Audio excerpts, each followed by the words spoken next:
Main event of the evening.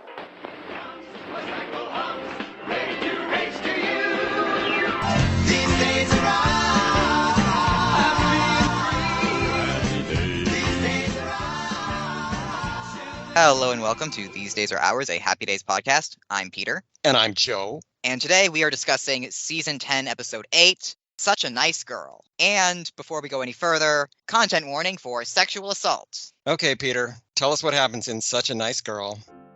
We open with Howard and Marion getting ready to go out bowling, while arguing over Marion's busted bowling bag.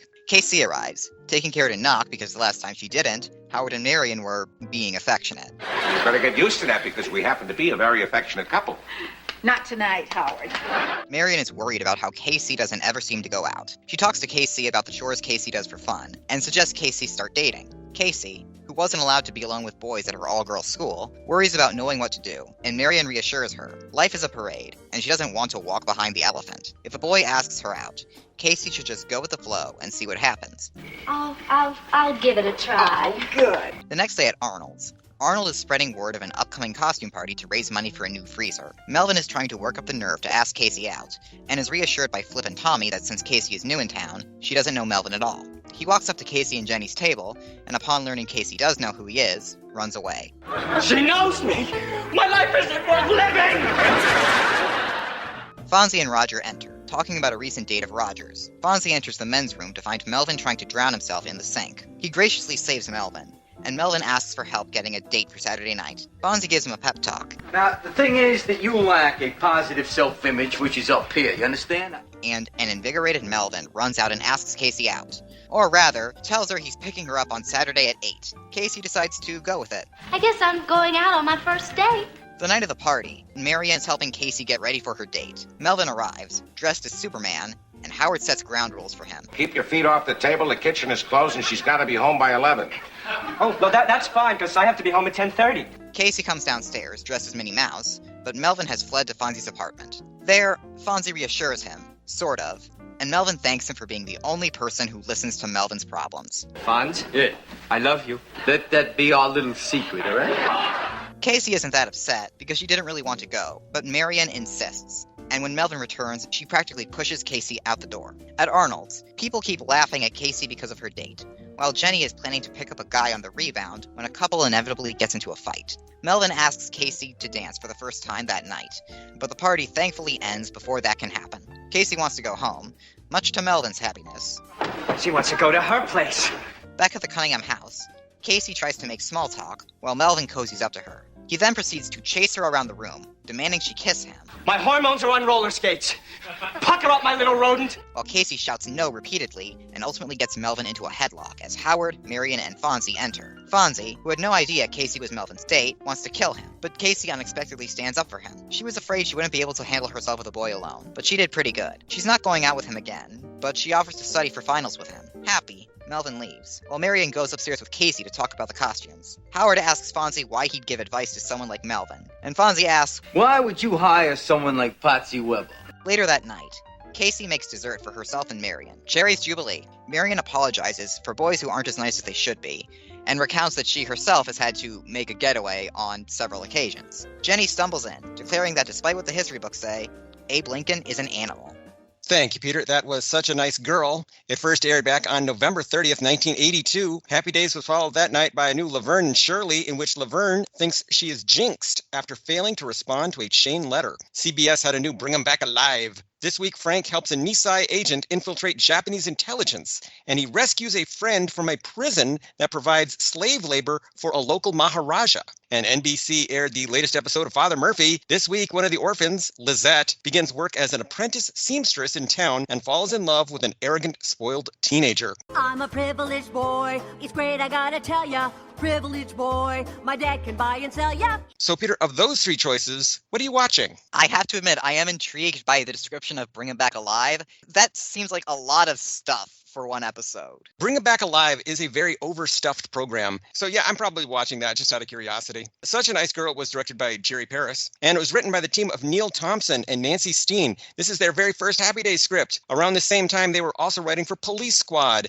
and The New Odd Couple. They moved on to The Love Boat, Night Court, and Webster. Then Neil and Nancy went on to solo careers. Well, you just want to go do like solo thing. Is that what you want to do? Yeah, now? maybe if I do that, I will. Neil worked on The Faculty, Men Behaving Badly, and God, the Devil, and Bob, but he really hit it big as a writer and producer for the entire run of Malcolm in the Middle. Nancy was a writer-producer on Roseanne, Caroline in the City, Titus, I'm With Her, and What I Like About You. But Nancy also did some acting in TV and films. You could have seen her on Mork and Mindy, MASH, Taxi, and The Incredible Hulk. But most amazingly, she's the hapless housewife in the zinc oxide scene from Kentucky Fried Movie. But how do I use zinc oxide?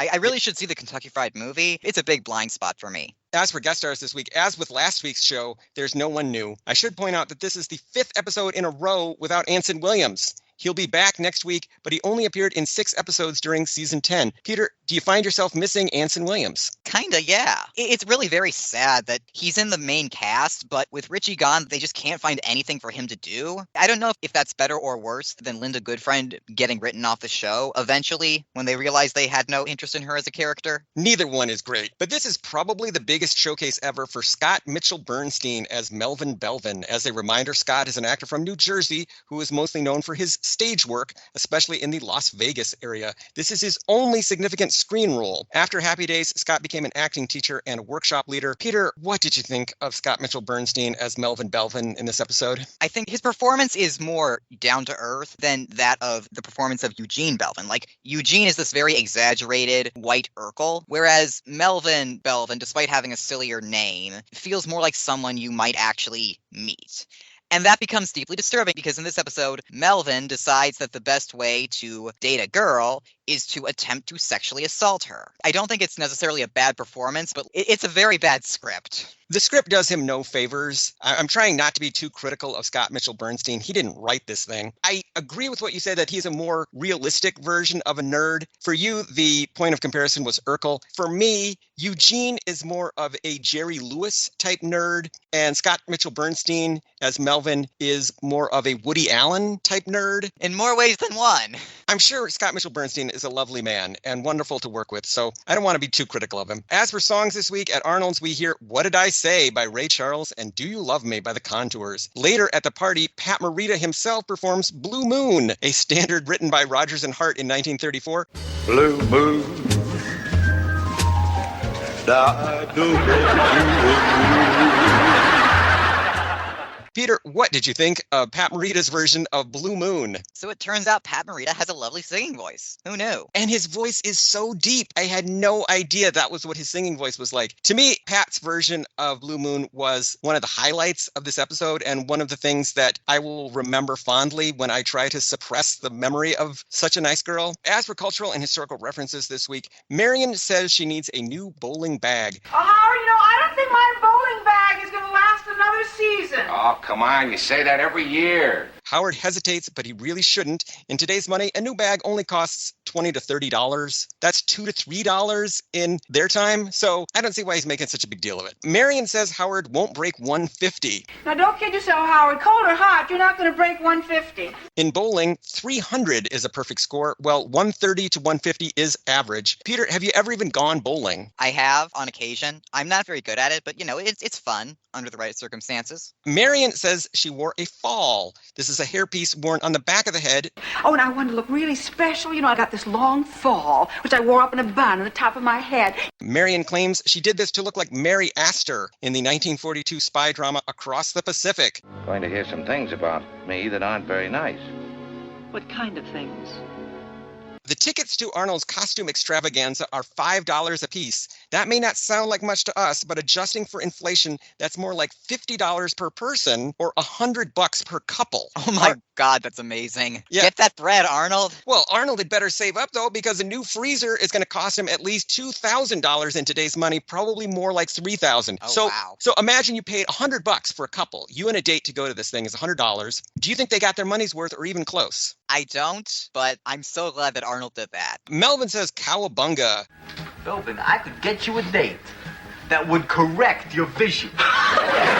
Cowabunga! Again, this is a catchphrase from the 1950s kids show Howdy Doody, where it was said by Chief Thunderthud. Fonzie does his own unique version of the give a man a fish aphorism. If a man is hungry, I give him a can of tuna. He's had a meal. Some people think this is from the Bible. It is not. Others say it's from Chinese philosopher Lao Tzu. Wrong again. The earliest recorded version was published in England in the 1890s. It comes from a story by Anne Isabella Ritchie, the daughter of William Makepeace Thackeray. I did not expect it to be that recent, but I guess it kind of makes sense. If you want to be charitable, you can say it's about helping people, but also giving them the means to help themselves. And if you want to be less charitable, you can say that it's pull yourself up by the bootstraps. If you can't succeed, then I guess you just didn't want it enough. Stuff. Fonzie and Melvin pretend to use Viewmasters. Now, everybody's got a Viewmaster in their brain. The Viewmaster is a toy stereoscope that allows the user to view photos from cardboard discs called reels.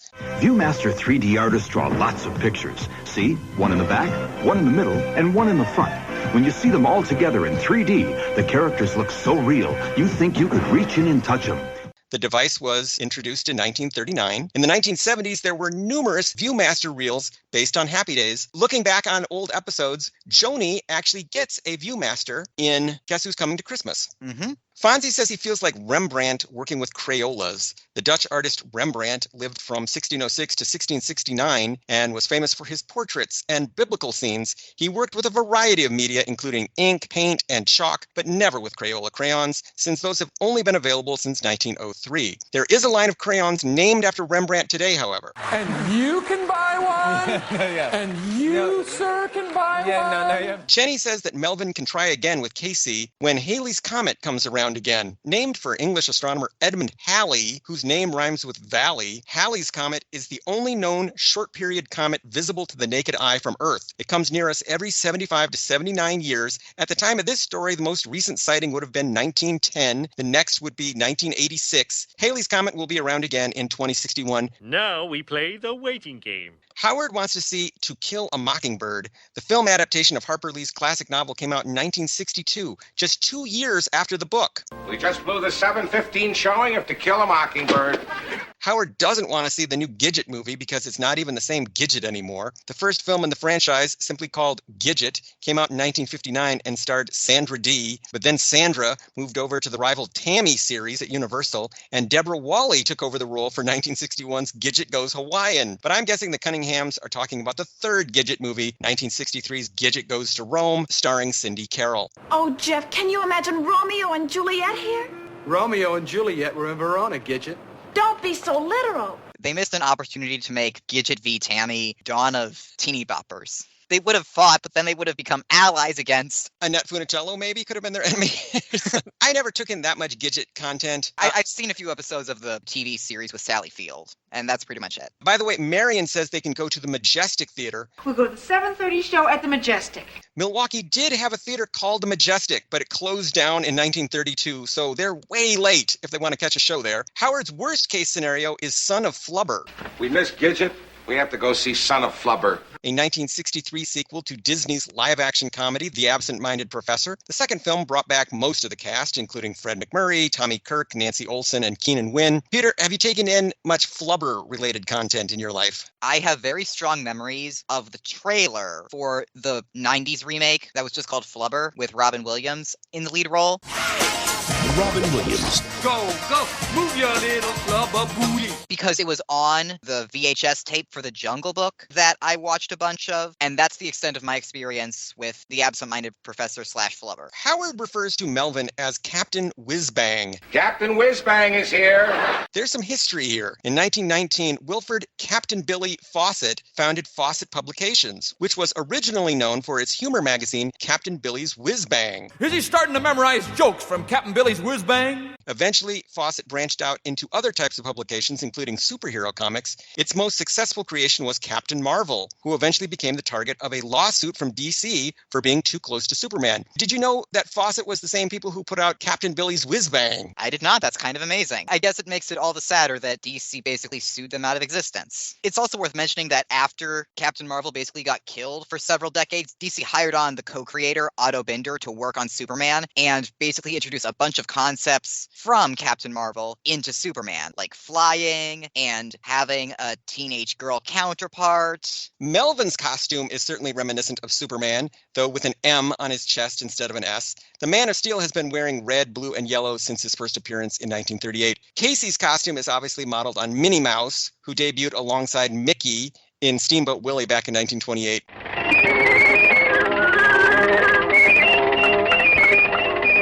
If those mouse ears look familiar, it's because Joni wore them to another costume party in Bride and Gloom. The weirdest feature of Casey's Minnie Mouse costume is that she has a big X on her dress, and it took me a while to figure out what that was supposed to be. Do you know the symbol that I'm talking about that she wears on her dress? I do. I figured that it's supposed to be an oversized button with thread holding it. That's kind of a common design feature of Mickey Mouse, is that he has those giant oversized buttons. At first, I thought, was she supposed to be Minnie Mouse in the X-Men or something? Fonzie mentions reading Playboy just for the interviews. That's like buying a Playboy magazine and only reading the interview. Hugh Hefner wanted to set Playboy aside from the other men's magazines with girly pictures, so he sought out interviews with A-list celebrities, and he got them. There are whole books filled with nothing but Playboy interviews. Jenny comes to the costume ball dressed as Cinderella and says, Oh, Cinderella does not intend to leave this ball without her prince. Cinderella might be one of the oldest and best-known stories known to humankind. It goes back at least to ancient Egypt, but the version we know best is the one by French author Charles Perrault in 1697. It seems like we talk about Charles Perrault more often than I expected to on a Happy Days podcast. He's kind of a big name in fairy tales. A bickering couple at the party is dressed as Abraham and Mary Todd Lincoln. Oh, Casey, check it out. The Lincolns are fighting again. The Lincolns had a famously stormy marriage from 1842 until Abe's assassination in 1865. Mary's numerous mental health problems and migraines were worsened by a head injury, and historians say she was a disruptive presence in the White House during her tenure as First Lady. Peter, any particular thoughts on Mary Todd Lincoln? Not really, no. I did not expect that. Okay, here's a weird coincidence. Do you know who played Mary Todd in Lincoln, the movie that came out a few years ago with Daniel Day-Lewis? Sally Field. Who also played Gidget. It all ties together, Peter. Melvin asks Casey to cut a rug. You're not going to ask me to dance, are you? What a great idea. Let's cut a rug. An extremely outdated slang expression from the 1920s. The origins of the term are disputed, but many think that the phrase simply means dancing so much that you damage the carpeting. Arnold says he needs a new fuel pump. Now, next Saturday night, we're going to have another big dance because my car needs a new fuel pump. That's another $1,000, so I guess he has to do this thing again next week. There's a lot of talk of hurricanes in this episode. Looks like Hurricane Melvin's about to touch down. They've only been named since 1954, and they were exclusively women's names until 1979. There's never been a Hurricane Melvin, but that name is scheduled to be used in 2066. That's 5 years after the next sighting of Halley's Comet. So, Peter, you have two responsibilities in the 2060s. One is to wait for Halley's Comet to come around again, and two is to watch for news of Hurricane Melvin. Duly noted. There's also some talk of insects versus arachnids, but Casey says everything I would have said. You see, insects, they have 6 legs, and the spiders have 8 legs, and that makes them part of the arachnid family. Casey also mentions the Packers, but we talked about the 1963 Packers just 2 weeks ago, so I'm not going to go into all that. Fonzie compares himself to the Wizard of Oz and says he should have given Melvin a brain instead of courage. See, it was like the Wizard of Oz. He came to me for courage. I should have given him a brain. He could be referencing the 1900 novel by L. Frank Baum or the 1939 film from MGM. In both versions of the story, the wizard is revealed as a fraud whose supposed powers are all just magic tricks. In the book, the wizard makes the scarecrow think he has brains by putting more straw in his head, and he makes the lion think he has courage. He gives him alcohol. He gives him liquid courage. It's actually extremely funny reading the book after having seen the movie because, you know, the movie is, the qualities you wanted, you had all along. And that's in the book too, but also the wizard just gives the scarecrow and Tin Man and Lion stuff. It's worth mentioning that in the book, there's like a whole additional section in which Dorothy and her friends go on one final adventure so Dorothy can get home. And the fact that the lion has had liquid courage means he's just drunk for all of it. Casey prepares Cherry's Jubilee for Marion and herself. This dish goes back to the late 1800s. It's widely thought to be named for the Diamond Jubilee, that's 60 years, of Queen Victoria. Basically, you put cherries and liqueur over vanilla ice cream and set the whole thing on fire. You know, some people just have chocolate chip cookies with their milk.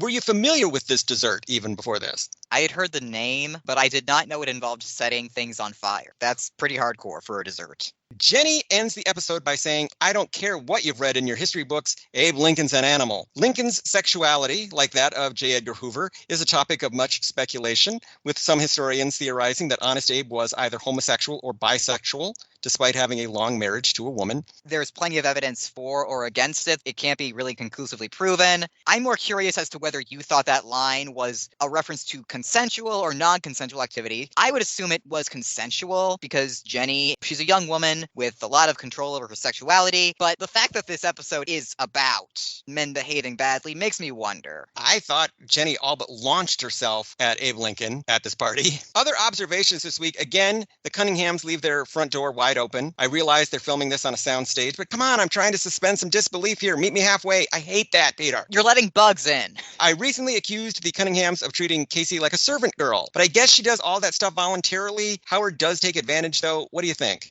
Howard is absolutely taking advantage of this poor girl, even if she does chores for fun. That doesn't mean you have to enjoy it so much, Howard. Does Marion slut-shame Casey's mom, or did I misread that scene?